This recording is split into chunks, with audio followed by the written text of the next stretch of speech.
I just think of Cuba and I think of like police line streets and then just like heavily policing everything, and that's just like my vision of Cuba because I feel like it's so So it's mistreated. not, you know what, that's interesting that you mentioned that, because I think that's the image that a lot of people get. And it's not so, you don't see it overtly like that, but you feel it. And the reason why you feel it is because it's so highly indoctrinated that they don't even have to do that. They don't have to have police everywhere. You know, you can't talk bad about Fidel when he was there, or bad about, the system. You just don't, because it's indoctrinated. Every single subject in school had a bit of politics in it. Even math. Like, tell me, how do you put politics in math? I have no idea, but they did it. Yeah. Oh my God, that's so you're right. So they're just kind of like brainwashed and they're Yeah. already accustomed to living a Yeah. certain way and they know what they can and can't do. Yeah. Would you say that there's no crime?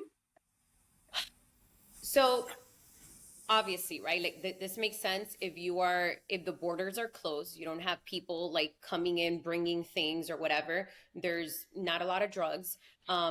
Also, Fidel, or the communism, or everyone, they took away guns, and they took away, that's why Cubans are so high strung about, you cannot take that privilege, that thing away from me.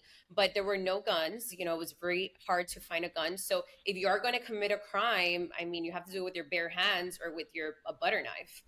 So it becomes more difficult to do that. And they had, like, everyone knew each other, so you knew who was, like, the person that was not very a good element or whatever. So I think society, it was very difficult to commit a crime over there. Yeah, for it's not for the lazy people. Exactly. You have to be like, you have to really hate that person and want them, like, out. No, Um, that's too much work. the other thing to consider too is that if there were crimes, it wasn't reported, because newspapers, TV, all of that is highly regulated. They will Right. only put what they want you to see and know.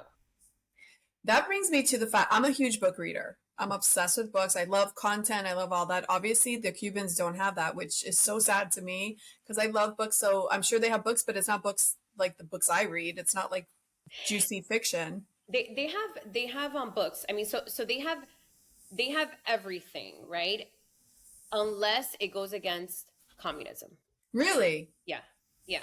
Like music, we would listen to all types of music. Like, I remember when I went, which is 1999 or 2000, it was Britney Spears, Backstreet Boys. I mean, it was open, but we couldn't listen to Celia Cruz, right? We couldn't listen to Willie Chirino. So there were banned, some things that were banned that you just could not play.